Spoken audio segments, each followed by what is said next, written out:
Pastor Mrs. Faith Kobaseki. I'm here to invite you for a program that is coming up tomorrow. It's a fasting program and it's going to start by 7 a.m.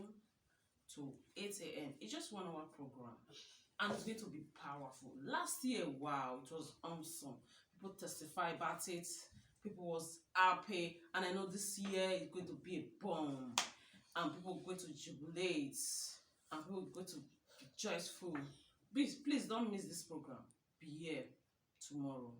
Shalom.